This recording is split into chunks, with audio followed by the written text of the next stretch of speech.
नमस्कार, बीएसटीवी में आपका स्वागत है। मैं हूं आपके साथ चिराई जोशी। सियासत निरंतर चलने वाली प्रक्रिया है। अब बात होगी देश प्रदेश की सियासत की, बात होगी सियासत के सियासतदानों की, बात होगी राजनीतिक उठापटक की, प्रदेश के तमाम राजनीतिक मुद्दों की। इन्हीं किस्सों को लेकर आए हैं हम हमारे इस खास कार्यक्रम बात सियासत की में। प्रदेश की मोहन सरकार ने जनता के हित में एक बड़ा फैसला लिया है। थानों के बाद अब जिलों और संभागों का भी परिसीमन कराया जाएगा। इसके लिए सरकार ने आयोग का गठन भी कर लिया है। जनता के सुझाव के बाद आयोग की रिपोर्ट पर आने वाले समय में सरकार परिसीमन का काम करेगी। देखिए भोपाल से हमारी खास रिपोर्ट। मध्य प्रदेश के जिलों का बदलेगा नक्शा, सरकार ने परिसीमन आयोग बनाया। आयोग तय करेगा जिलों की सीमा, सीमाओं की विसंगतियां होंगी खत्म। जनता के हित में सबसे बड़ा फैसला। जिला, संभाग, तहसील और ब्लॉक जैसी प्रशासनिक इकाइयों की सीमाओं का भौगोलिक आधार पर नए सिरे से पुनर्गठन होगा। इसके लिए सरकार ने परिसीमन आयोग गठन किया है। इस आयोग की जिम्मेदारी रिटायर्ड अधिकारी मनोज श्रीवास्तव को दी गई है। आयोग एक तय समय सीमा में सरकार को सीमांकन को लेकर अपनी रिपोर्ट पेश करेगा। इसी रिपोर्ट के आधार पर सरकार जिला, संभाग, तहसील और ब्लॉक की सीमा तय करेगी। हमने परिसीमन आयोग एक नया बनाया है। इस परिसीमन आयोग के माध्यम से नज़दीक के स्थान को नज़दीक के ज़िले से जुड़वा करके जनता की बेहतरी के लिए जो अच्छा हो सकता है वो ज़रूर करना है। तो संभाग, ज़िले, इनका एक बार पुनर्परीक्षण करना है। इसमें मैंने एक आयोग बनाया है। आयोग के सदस्य एसीएस लेवल के रिटायर्ड श्री मनोज श्रीवास्तव जी को मैंने जवाबदारी दी है। ऐसे कई बड़े ज़िले अभी हमारे हैं, जैसे सागर, ये हमारा उज्जैन, इंदौर, ऐसे कई बड़े, धार, बड़े बड़े ज़िले हैं। इनके अंदर के जो अंदर की कठिनाइयाँ हैं, जैसे बिना रिफाइनरी बन गई तो बड़ा एक स्थान हो गया। तो आगे आने वाले समय में युक्तियुक्तकरण के माध्यम से ऐसे कई निर्णय अंदर करके इस बारे में विचार किया जाएगा। परिसीमन आयोग के गठन के साथ मुख्यमंत्री डॉक्टर मोहन यादव ने कहा कि जब हमने सरकार बनाई तो इस बात पर ध्यान दिया कि भौगोलिक दृष्टि से भारत का दूसरा सबसे बड़ा राज्य होने के नाते मध्य प्रदेश का अपना क्षेत्रफल तो है, लेकिन समय के साथ इसमें कुछ कठिनाइयां भी आई हैं। उन्होंने यह भी कहा कि जिले तो बढ़ गए हैं, लेकिन जिलों की अपनी सीमाएं हैं, कई विसंगतियां हैं, कई संभाग बहुत छोटे हो गए हैं। ऐसी कई विसंगतियों के लिए हमने नया परिसीमन आयोग बनाया है, जिसके माध्यम से आसपास के स्थानों को आसपास के जिलों से जोड़कर लोगों की बेहतरी के लिए काम किया जाएगा। संभागों और जिलों का फिर से निरीक्षण किया जाएगा। इस आयोग के माध्यम से उम्मीद करता हूं कि जैसे हमने पुलिस थानों की सीमाएं बदली थी और सीमा बदल करके उन पुलिस थानों को जनता की बेहतरी के लिए नज़दीक से नज़दीक पहुंचाने का प्रयास किया है, इसी प्रकार से राज्य की प्रशासनिक व्यवस्था की दृष्टि से ये निर्णय भी कारगर सिद्ध होगा। सागर, इंदौर, धार, सीहोर समेत कई बड़े जिलों में बड़ी कठिनाइयां। कई क्षेत्रों से सटे दूसरे जिले, संभाग, तहसील मुख्यालय नजदीक हैं। फिर भी लोगों को 100 से लेकर 150 किलोमीटर का चक्कर लगाना पड़ता है। नए सिरे से सीमांकन होने से जनता की परेशानी होगी दूर। क्षेत्र के पास ही मिलेंगे जिले, संभाग, विकासखंड, तहसील मुख्यालय। मुख्यमंत्री डॉक्टर मोहन यादव ने कहा कि हमारी सरकार प्रदेश की बेहतरी के लिए काम करती रहेगी, इसीलिए परिसीमन आयोग का गठन किया गया है। आयोग इस दिशा में काम करेगा और इसके जरिए जिलों, संभागों की विसंगतियों को दूर किया जाएगा। ऐसे सारे सुझाव जिनको लगता है कि हमारे इस क्षेत्र को जोड़ना चाहिए, छोड़ना चाहिए, ये एसीएस मनोज श्रीवास्तव जी रिटायर्ड, उनके पास जरूर पहुंचाएं और वो अपने जिलों में ये काम का अभियान प्रारंभ कर रहे हैं। मेरी अपनी ओर से प्रदेश की बेहतरी के लिए जो हो सकता है हमारी सरकार लगातार यशस्वी प्रधानमंत्री श्रीमान नरेंद्र मोदी जी के नेतृत्व में काम करती रहेगी। सरकार के परिसीमन आयोग के गठन के बाद अब कांग्रेस की प्रतिक्रिया भी सामने आई है। प्रदेश कांग्रेस अध्यक्ष जीतू पटवारी ने कहा कि ये सरकार की इंटरनल प्रोसेस है। हर जिले का सीमांकन जनसंख्या के आधार पर होना चाहिए। उन्होंने कहा कि इसमें राजनीतिक भावना नहीं होनी चाहिए। यदि सरकार ऐसा करेगी तो इससे जनता को न्याय नहीं मिलेगा। ये सरकार का इंटरनल एक प्रोसेस होता है। स्वाभाविक है कि जिलों की जब क्षेत्रफल की भूमिका अलग अलग होती है, क्षेत्रफल की जो सीमांकन अलग अलग होता है, तो हर जिले का सीमांकन भौगोलिक दृष्टिकोण से होना चाहिए, जनसंख्यात्मक दृष्टिकोण से होना चाहिए। पर इसमें राजनीतिक कूट और राजनीतिक दुर्भावना देखी जाएगी तो ये प्रशासनिक रूप से एक तरह से न्याय नहीं होगा। मोहन सरकार का ये फैसला सीधे प्रदेश की जनता से जुड़ा है। इससे सीधे तौर पर उस क्षेत्र के लोगों को फायदा मिलेगा जिन्हें सरकारी कामकाज के लिए कई किलोमीटर का सफर तय करना पड़ता था। जिलों और संभागों के सीमांकन से क्षेत्र के विकास को तो गति मिलेगी, साथ ही जनता को भी इससे कई बड़े फायदे मिलेंगे। मनोज राठौर, BSTV, भोपाल। मध्य प्रदेश की सड़कें आने वाले दिनों में कैटल फ्री होने जा रही हैं। इसके लिए सरकार ने बड़ा कदम उठाते हुए प्रदेश की करीब 12 गौवन विहार बना रही है। साथ ही सड़कों पर मवेशी छोड़ने वालों पर भी पेनाल्टी का प्रावधान भी किया जा रहा है। देखिए भोपाल से हमारी खास रिपोर्ट। सरकार बना रही गौवन विहार। प्रदेश में बनेंगे करीब 12 गौवन विहार। गौवन विहार में रखे जाएंगे 1 लाख से ज्यादा मवेशी। सड़क पर मवेशी छोड़ने वालों पर लगेगा जुर्माना। प्रदेश की कैटल फ्री सड़कों को लेकर पशुपालन मंत्री लखन पटेल ने BSTV से खास बातचीत की। उन्होंने बताया कि सरकार इस मुद्दे को लेकर चिंतित है, इसलिए सरकार ने तय किया कि प्रदेश में 11 से 12 गौवन विहार खोले जाएंगे। एक गौवन विहार में 10,000 से ज्यादा मवेशी रहेंगे। साथ ही उन्होंने कहा कि जन जागरण से भी इस समस्याओं को दूर करने की कोशिश की जा रही है। यदि सड़क पर मवेशी छोड़े जाते हैं तो ऐसे में व्यक्तियों पर पेनाल्टी की कार्यवाही भी की जाएगी। उन्होंने कहा कि सरकार मध्य प्रदेश में दूध क्रांति लाएगी। इसके लिए प्रदेश भर में समितियां बनाई जा रही हैं। दूसरे विभागों से भी सहयोग के साथ नेशनल डेयरी डेवलपमेंट बोर्ड से तकनीकी एडवाइस ली जा रही है।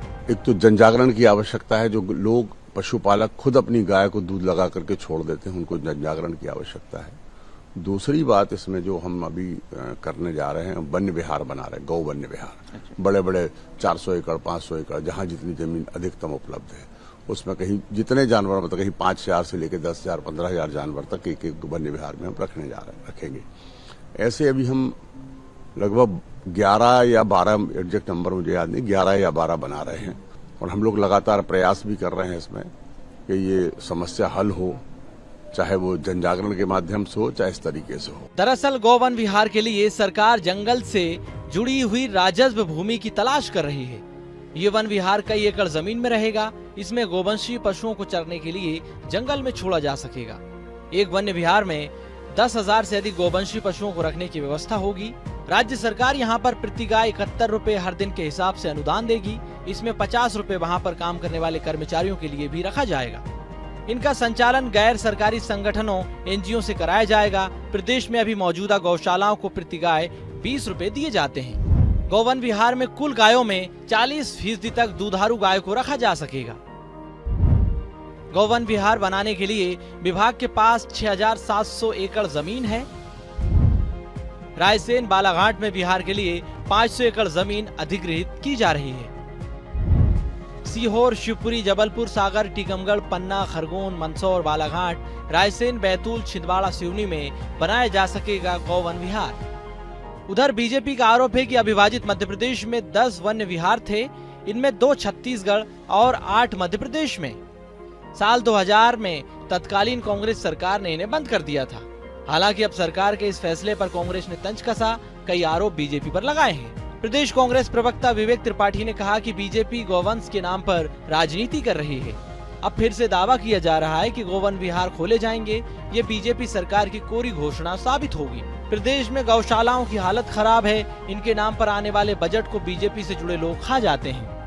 इससे पहले भी मध्य प्रदेश के पूर्व मुख्यमंत्री शिवराज सिंह चौहान जी ने वादा किया था कि गौ अभ्यारण्य बनाएंगे। मध्य प्रदेश की गायों के पुनर्वास के लिए एशिया का सबसे बड़ा गौ अभ्यारण्य बनाएंगे। आज तक वो अभ्यारण्य कागजों से बाहर नहीं आ पाया। पुनः मध्य प्रदेश के मंत्री दावा कर रहे हैं कि हम गौ माता के लिए एक आवास की व्यवस्था करेंगे। पूरे मध्य प्रदेश में 10 से ज्यादा जगहों पे गौ माता जहां अच्छे से रह सके उसकी व्यवस्था हम करेंगे। ये भी कोरी घोषणा साबित होती जा रही है। निश्चित ही जिस तरीके से मध्य प्रदेश में गौशालाओं की दुर्दशा है उसके लिए जिम्मेदार भाजपा की सरकार है। मध्य प्रदेश में गौवंश की राजनीति एक बड़ा मुद्दा है। चुनावों के दौरान इसकी गूंज भी सुनाई देती है।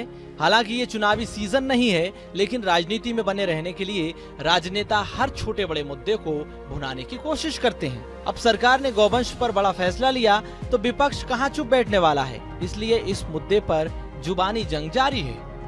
मनोज राठौर, BSTV भोपाल। अमेरिका में राहुल गांधी की तारीफ में दिए एक बयान पर अब मध्य प्रदेश में सियासत शुरू हो गई है। सैम पित्रोदा ने राहुल गांधी को पप्पू नहीं बताते हुए उनकी जमकर तारीफ की। अब इसी बयान पर कांग्रेस और बीजेपी आमने सामने हैं। देखिए भोपाल से हमारी खास रिपोर्ट। सियासत, America to MP। Rahul Gandhi पर सियासी घमासान, अब पप्पू पर वार पलटवार। सैम पित्रोदा ने कहा, राहुल पप्पू नहीं। बीजेपी ने अज्ञानता की कही बात, कांग्रेस ने की राहुल गांधी की तारीफ। लोकसभा में नेता प्रतिपक्ष और कांग्रेस नेता राहुल गांधी अमेरिका में 3 दिवसीय यात्रा पर हैं। इस दौरान वह भारत और अमेरिका के बीच संबंधों को और मजबूत करने पर चर्चा कर रहे हैं। वहां पर एक कार्यक्रम के दौरान गांधी परिवार के सलाहकार रहे और इंडियन ओवरसीज कांग्रेस के चेयरमैन सैम पित्रोदा ने एक बार फिर राहुल गांधी की जमकर तारीफ की है। पित्रोदा ने कहा कि मैं आपको बता दूं कि वह पप्पू नहीं है, बल्कि बहुत पढ़े लिखे हैं। वह रणनीतिकार हैं, जिनका किसी भी विषय पर गहन अध्ययन है। उन्होंने कहा कि राहुल गांधी का एजेंडा बड़े मुद्दों को सुलझाने का है। उनके पास एक ऐसा विजन है जिसके लिए बीजेपी करोड़ों रुपए खर्च करती है। इसी बयान के बाद अब देश के साथ मध्य प्रदेश में सियासत शुरू हो गई है। सैम पित्रोदा के बयान पर बीजेपी ने तंज कसा है। प्रदेश भाजपा प्रवक्ता मिलन भार्गव ने कहा कि राहुल गांधी को जनता ने नकार दिया है। उनकी अज्ञानता के कारण उनका मजाक बनता है। उन पर जिस शब्द का इस्तेमाल होता है उसे बीजेपी नहीं बल्कि देश ने तय किया है। राहुल गांधी हमेशा देश विरोधी बयान देते हैं। देखिए, कांग्रेस पार्टी ने लाख कोशिश कर ली सोनिया जी की मंशा पूरी करने के लिए कि उनके रहते उनका बेटा देश का प्रधानमंत्री बन जाए। बार बार जनता के बीच गए, जनता ने नकारा, क्योंकि जिस प्रकार से राहुल गांधी जी की अज्ञानता और अनमैच्योरिटी बार बार सामने आई है, उसमें राहुल गांधी जी स्वयं किस प्रकार से देश में छवि प्राप्त कर बैठे, ये देश ने तय किया है, ये भारतीय जनता पार्टी ने तय नहीं किया। बार बार देश विरोधी बयान देना, बार बार ऐसा ज्ञान देना जो संस्कृति विरोधी हो, देश के इतिहास के विरोध में हो, कम ज्ञान जिस प्रकार से देकर वो हर बार राजनीति में मजाक के पात्र बनते हैं। इसी कारण उनका ये नाम चल पड़ा। अब राहुल गांधी जी और कांग्रेस पार्टी भले परेशान रहे, लेकिन उनकी असलियत यही है। मध्य प्रदेश की सियासत में सैम पित्रोदा के बयान पर बीजेपी के पलटवार का जवाब प्रदेश कांग्रेस अध्यक्ष जीतू पटवारी ने दिया। उन्होंने कहा कि राहुल गांधी जी की इमेज को सरकार ने करोड़ों रुपए खर्च करके खराब किया है। एकमात्र राहुल गांधी ही हैं जिन्होंने कश्मीर से कन्याकुमारी तक पदयात्रा की है। वो एकमात्र नेता हैं जो गरीब, किसान, ड्राइवर की बात करते हैं। अब तो बीजेपी के भी कई नेता भी इस बात को मानने लगे हैं। सैम पित्रोदा जो कह रहे हैं कुछ सोच समझकर ही कह रहे होंगे। देखो, राहुल गांधी जी को लेके पूरी दुनिया में एक एहसास हो गया है कि एक व्यक्ति ऐसा जिसको सरकारी अरबों खरबों रुपए से उनकी इमेज पर घात पहुंचाया गया। एक भी बीजेपी का ऐसा नेता नहीं है जिसने उनको छोटे और ओछे शब्दों का उपयोग उनके खिलाफ नहीं किया, पर कभी उनमें प्रतिक्रिया नहीं। एकमात्र नेता राहुल गांधी ऐसे हैं जिन्होंने कश्मीर से कन्याकुमारी से कश्मीर तक पद यात्रा की। 200 साल के इतिहास में दूसरा नेता नहीं। और बात की प्रेम की, प्यार की, मोहब्बत की, राजनीतिक बात नहीं की, देश के मुद्दों को उठाया। राहुल गांधी एकमात्र ऐसे नेता है जिन्होंने गरीब की बात करते हैं, कास्ट सेक्शन जातिगत जनगणना की बात करते हैं, जो ड्राइवर की बात करते हैं, पत्रकार की बात करते हैं, जो मजदूर की बात करते हैं, जो छोटे मिडिल क्लास के किसान की बात करते हैं, जो देश के मूल निर्माण करता है, उनकी बात करते हैं। एकमात्र नेता है। यह पहली बार नहीं, इसके पहले भी सैम पित्रोदा के राहुल को लेकर की गई तारीफ पर सियासी घमासान मच चुका है। मध्य प्रदेश में कांग्रेस नेता लक्ष्मण सिंह ने ही उन्हें कांग्रेस का सबसे बड़ा दुश्मन करार दिया था। एक बार फिर पित्रोदा ने राहुल गांधी की तारीफ की है और इस बार उन्होंने राहुल गांधी को पप्पू नहीं होने का बयान दिया है और उनकी तारीफ की है। और अब इस बयान पर प्रदेश में राजनीति गर्मा गई है। मनोज राठौर, BSTV, भोपाल। मध्य प्रदेश में कांग्रेस अब पार्टी को मजबूत करने के लिए प्रभारी सचिवों की जिम्मेदारी तय की है। प्रभारी सचिव पूरे प्रदेश का दौरा करेंगे। वे जिलों का रिपोर्ट कार्ड तैयार करेंगे। यह report PCC chief Jitu Patwari और प्रदेश प्रभारी को सौंपी जाएगी। फीडबैक के आधार पर जिले में नियुक्तियां भी की जाएंगी। मध्य प्रदेश कांग्रेस लगातार पार्टी में कई बड़े बदलाव कर रही है और संगठन को मजबूत बनाने के लिए पार्टी को कार्यकर्ता में नई नई जिम्मेदारी सौंप रही है। इस कड़ी में अब प्रभारी सचिवों को जिम्मेदारी सौंपी गई है। देखिए खास रिपोर्ट। MP में कांग्रेस की मजबूती पर जोर। MP कांग्रेस ने कार्यकर्ताओं को सौंपी बड़ी जिम्मेदारी। पार्टी को मजबूत करने के लिए तय की गई प्रभारी सचिवों की जिम्मेदारी। प्रभारी सचिव पूरे प्रदेश का दौरा कर तैयार करेंगे जिलों का report card. PCC chief Jitu Patwari और प्रदेश प्रभारी को सौंपी जाएगी जिलों की जिम्मेदारी। फीडबैक के आधार पर की जाएगी जिलों में नियुक्तियां। MP में कांग्रेस पार्टी को मजबूत करने के लिए प्रभारी सचिवों की जिम्मेदारी तय कर दी गई। उन्हें अलग अलग जिलों का दायित्व सौंपा गया है। वहीं मोर्चा संगठन और विभाग प्रकोष्ठों को भी समन्वय का दायित्व दिया गया है। कांग्रेस प्रभारी सचिव पूरे प्रदेश का दौरा करेंगे। ऑल इंडिया कांग्रेस कमेटी सचिव हर जिले में जाएंगे, जहां वे कार्यकर्ता, पदाधिकारी और जिला ब्लॉक अध्यक्षों के साथ बैठक करेंगे। जमीनी समस्याओं को समझकर रिपोर्ट बनाएंगे और PCC चीफ प्रदेश प्रभारी को रिपोर्ट सौंपी जाएगी। प्रभारी सचिवों की जिम्मेदारी को लेकर कांग्रेस प्रवक्ता अब्बास हफीज ने कहा कि मध्य प्रदेश कांग्रेस को नए प्रभारी सचिव मिले हैं। जितने भी प्रभारी सचिव होते हैं, प्रदेश में जहां उनका प्रभार रहता है वहां काम करते हैं, पार्टी को मजबूत करते हैं। उनके दिशा निर्देश से बहुत से काम होते हैं। उनके निगरानी, उनके नेतृत्व में प्रदेश अध्यक्ष के साथ तालमेल बैठाकर। तो इस बार भी वही है, नए प्रभारी सचिव है और वह अपने क्षेत्र में जाएंगे, वहां कांग्रेस पार्टी को मजबूत करेंगे। मजबूती के साथ हम आगे बढ़ेंगे, जिससे जनता की आवाज मजबूत होगी। देखिए, मध्य प्रदेश कांग्रेस को AICC की तरफ से नए प्रभारी सचिव मिले हैं और ये कोई नई बात नहीं है। प्रभारी सचिव तमाम जो होते हैं वो प्रदेश के अलग अलग हिस्सों में जहां उनका प्रभार होता है उसमें काम करते हैं, पार्टी को मजबूत करते हैं। उनके दिशा निर्देश के हिसाब से काम होते हैं बहुत से। उनकी निगरानी में, उनके नेतृत्व में भी प्रदेश अध्यक्ष जी के साथ तालमेल बैठा के। तो इस बार भी यही है, जो नए प्रभारी सचिव हैं उनको उनके क्षेत्र में वो जाएंगे और वहां कांग्रेस पार्टी को मजबूत करेंगे और मजबूती के साथ हम आगे बढ़ेंगे, जिससे कि जनता की आवाज भी मजबूत हो और इस मध्य प्रदेश में जो भ्रष्ट सरकार है उसको भी जनता के सामने लाने का काम किया जाए। प्रभारी सचिवों की जिम्मेदारी को लेकर भाजपा प्रवक्ता अजय सिंह यादव ने कहा कि मध्य प्रदेश में कांग्रेस पार्टी का संगठन पूरी तरीके से समाप्त हो गया है। विधानसभा चुनाव में करारी हार के बाद लोकसभा में सभी 29 सीटें हार चुके हैं। संगठन में पदाधिकारी नहीं है। 8 महीने से प्रदेश कार्य समिति नहीं बन पा रही। 10 से ज्यादा जिलों में अध्यक्ष नहीं है। ऐसे में संभागों और जिलों की प्रभारी नियुक्त करना राष्ट्रीय सचिव के बीच में कार्य का बंटवारा या केवल एक औपचारिकता से ज्यादा कुछ नहीं है। मध्य प्रदेश में कांग्रेस पार्टी का संगठन पूरी तरह समाप्त हो गया है। विधानसभा चुनाव में करारी हार के बाद लोकसभा में सभी 29 सीटें हार चुके हैं। संगठन में पदाधिकारी नहीं है। 8 महीने से प्रदेश कार्य समिति नहीं बन पा रही है। 10 से ज्यादा जिलों में अध्यक्ष नहीं है। ऐसे में संभागों और जिलों के प्रभारी नियुक्त करना, राष्ट्रीय सचिव के बीच में कार्य का बंटवारा, ये केवल एक औपचारिकता से ज्यादा कुछ नहीं है। जमीन पर कांग्रेस पार्टी पूरी तरह समाप्त हो गई है। केवल और केवल तालेबंदी की जरूरत रह गई है। MP कांग्रेस में संगठन को मजबूत करने में लगी हुई है।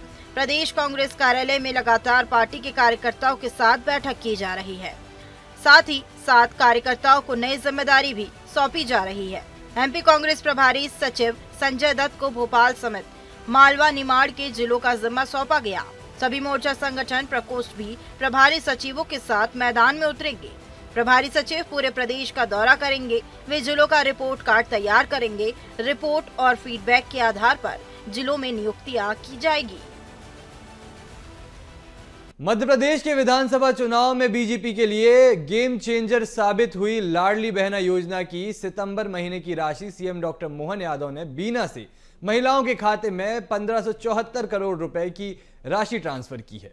इस दौरान सीएम सामाजिक सुरक्षा पेंशन के हितग्राहियों के खाते में भी 332 करोड़ रुपए ट्रांसफर किए।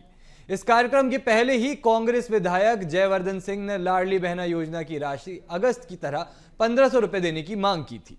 देखिए रिपोर्ट। राज्य स्तरीय कार्यक्रम में विभिन्न योजनाओं की राशि लाभार्थियों के खातों में जमा की गई। बता दें, सितंबर माह में प्रत्येक लाडली बहनों को 1250 रुपए के हिसाब से 54 करोड़ 73,10,500 रुपए का भुगतान डिजिटल माध्यम से किया गया। योजना का लाभ उठाने वाली प्रदेश की 1 करोड़ 29 लाख बहनों को इसका बेसब्री से इंतजार था। साथ ही सामाजिक सुरक्षा पेंशन अंतर्गत माह अगस्त की राशि का सिंगल क्लिक के जरिए ट्रांसफर किया गया। जिला स्तर पर कार्यक्रम में वीडियो कॉन्फ्रेंसिंग के माध्यम से योजना के हितग्राही और संबंधित अधिकारी जुड़े हैं। आने वाले समय में औद्योगिकरण के लिए भी हमारी सरकार ने संकल्प लिया है कि हर संभाग में भी विकास के मामले में, जैसे मैंने कहा है कि आप अपनी खेती बाड़ी भी बचाना, आप अपनी बौद्धिक संपदा सहित अपने बेटे बेटी परिवार के अंदर लिखाओ पढ़ाओ आगे बढ़ाओ। उन सबके लिए हम जो हो सकता वो सरकार करेगी, लेकिन इनकी क्षमता का उपयोग मध्य प्रदेश के लिए होना चाहिए। इसलिए लगातार उद्योग की नई नई फैक्ट्री खोलने का निर्णय भी हमारी सरकार ने किया है। इसी महीने 27 तारीख को पूरे देश के और प्रदेश के सभी उद्योगपति सागर आने वाले बड़ा भारी कार्यक्रम होगा। लाखों करोड़ों के कामकाज एक बार फिर सागर में लगाने के लिए संकल्प दिलवाएंगे। आज के बदलते दौर में सागर अब किसी हालत में इंदौर भोपाल से पीछे रहने वाला नहीं है। हमारे अपने यहाँ किस बात की कमी है? हमारे परमात्मा की दया से बड़ी आबादी है। आने के जाने के मार्ग अच्छे हो गए, रेल मार्ग अच्छे हो गए। बहुत जल्दी मध्य प्रदेश सरकार पूरे देश के अंदर एयर कार्गो लाने वाली है। एयर कार्गो हमारे यहाँ से हवाई यातायात के माध्यम से दुनिया में व्यापार व्यवसाय के लिए मध्य प्रदेश वो केंद्र बनने वाला है जहां ये सुविधा हमारे माध्यम से मिलने वाली है। नरेंद्र मोदी जी ने केन बेतवा नदी पूरे बुंदेलखंड के लिए, आप यहां से लेके वहां तक 1 लाख करोड़ की योजना है। पूरा क्षेत्र आनंद में डूबेगा। जोरदार अभिनंदन करो मोदी जी के लिए। मुझे बताया गया 129 गांव बीना नदी परियोजना से छूट रहे थे, उनको सबको भी जोड़ा जाएगा, कोई नहीं छोड़ने वाले हैं। और आप तो और आगे निकल गए। पानी के आधार पर खेती की फसल से जीवन में ये हमारा सबका दिन बदलेगा। आप और आगे बढ़ गए। आप तो बीना रिफाइनरी लिया है मोदी जी के माध्यम से। आपसे बढ़कर भाग्यशाली कौन हो सकता है बीना वाले के लिए। विकास के मामले में उज्जैन सहित पूरे प्रदेश में अभी आप अंदाज लगाओ 18,500 करोड़ की मनमाड़ से लेकर के रेल लाइन दी। जोरदार ताली बजाओ माननीय मोदी जी के लिए। ये मनमाड़ की योजना जिसको इंदौर बंबई कहते हैं, वो इंदौर बंबई सच में आदि बात है। आदि ये सही है कि अब हमारी मुरैना से लगा करके ग्वालियर, राजगढ़, गुना, आपका क्षेत्र से लगा करके बंबई जाने के लिए सीधी बंदरगाह तक माल पहुंचाने का एक नया मार्ग खुला है हमारे अपने प्रदेश के विकास के लिए। इसलिए हमने रेल लाइन के समानांतर सारे विकास के काम जोड़ लिए हैं। अब मध्य प्रदेश में हमारे लिए माननीय एक बार रेल मंत्री का अभिनंदन करो, अश्विनी वैष्णव जी का जोरदार ताली बजा करके। मुख्यमंत्री ने कहा कि भविष्य में जो नए जिले और संभाग बनेंगे उनमें बीना जिला भी शामिल होगा। हालांकि बीना को खिमलासा, मंडी, बामोरा सहित सारे इलाके को लेकर उन्होंने घोषणा की झड़ी लगा दी। कुल मिलाकर नया जिला जोड़कर बीना विधायक निर्मला सप्रे ने जो मांगा वह सब कुछ मिल गया है। जिले और संभाग की सीमा बदल करके हम राज्य परिसीमन आयोग के माध्यम से वो योग्य व्यवस्था करेंगे ताकि जिले हमारे अपने पैरों पे खड़े हो सके, अपनी व्यवस्थाओं के माध्यम से विकास के मापदंड पे खड़े उतर सके। ये सारे काम कराते जाने की जवाबदारी मेरी है। मध्य प्रदेश सरकार की तरफ से साल 2023 में प्रदेश की महिलाओं को आर्थिक रूप से मजबूत बनाने के लिए लाडली बहना योजना शुरू की गई। इस योजना के तहत पहले 1000 रुपए हर महीने महिलाओं के खातों में ट्रांसफर किए जाते थे।